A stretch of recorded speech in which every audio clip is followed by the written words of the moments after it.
being a place that lots of travelers come to, things like that. What do you attribute your success to? Well, Farid, we took decisions very early. We listened to the experts. We communicated clearly. We let the doctors do the talking. We strengthened our healthcare system. And we managed to convince the Greek population that they needed to practice social distancing. And they did. And I'm very, very grateful to Greeks across the country because the success that we have had is basically attributed to them. But I guess it's not rocket science. We basically did what the experts told us we should do, and we did it quickly, forcefully. And we've been able to open up our economy gradually over the past month. So far, we haven't had any real outbreaks. So we feel comfortable that we've dodged the first bullet and that we've managed to contain the first wave of the outbreak. As you open up, are you worried you're going to see a spike in infections? And what is the plan? Because I noticed on June 8th, when you did announce some opening, you already had not a large number, but by most standards, but for Greece, I think 97 new cases. Is it inevitable that as you open up, there will be a relaxing of social distancing, and therefore there will be more infections? And what do you do about it? Well, I think you're right to point out, Farid, that as we do open up, obviously the risk increases, and the big risk always is that we don't want to be victims of our own success. People do become complacent, and we do stress that COVID is still with us. We need to stick to the basic social distancing rules. We need to wear masks. But, of course, we're helped by the fact that primarily in Greece during the summer, we are outdoors, and transmission rates outdoors are much lower. So far as domestic cases are concerned, we haven't seen any real significant uptake in terms of new cases. We only had, for example, 4 new cases reported across the country today. But, of course, our main concern is how do we handle opening up to foreign visitors, and we have a very elaborate plan to do that. We will do it gradually, and our first concern will always be the safety and health of our visitors.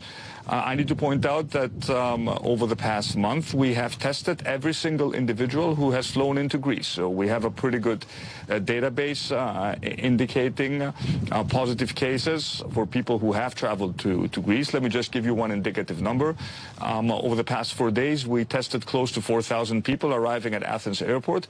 We had only 2 positive cases, both asymptomatic. So if we keep to that ratio, I think we can start gradually opening up the country to foreign visitors. Let me ask you about the broader macroeconomic picture. Obviously, because of this lockdown and the lockdown everywhere, the Greek economy is suffering its worst blow in a long time. I've seen estimates that say the economy will shrink 5 to 7, maybe 10%, in line with other European economies. But there is a difference this time. The Germans and the French have agreed finally to allow for a kind of Europe-wide bond, Europe-wide financing, which should provide a lot of resources to Greece. Is this a kind of turning point for Europe from the perspective of Greece that has needed these funds so badly? Do you regard this as a real turning point? You are right. I think it is a turning point. 2020 is going to be a very difficult year for all European countries, including Greece. So far, we've done better than most European countries.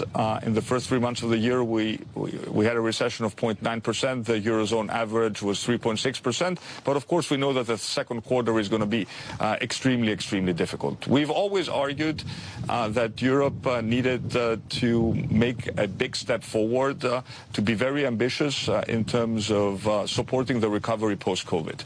And the proposal that has been put forward by the Commission, which, as you rightly point out, is based on the French-German proposal, is, I think, such an ambitious step. But I think you're right to point out that Europe, and in particular France and Germany, the powerhouses, the 2 countries that were always at the foundation of the European integration project, stepped up to the plate, delivered, and should this proposal be accepted, and I expect it to be accepted, it will be a true game changer.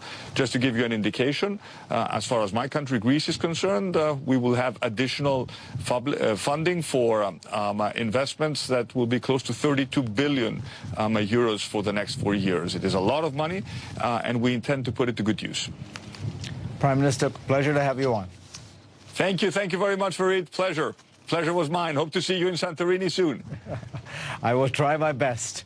Coming up in a moment here on GPS, policing in America. Why does it result in so many more fatalities than in the rest of the world? The coronavirus pandemic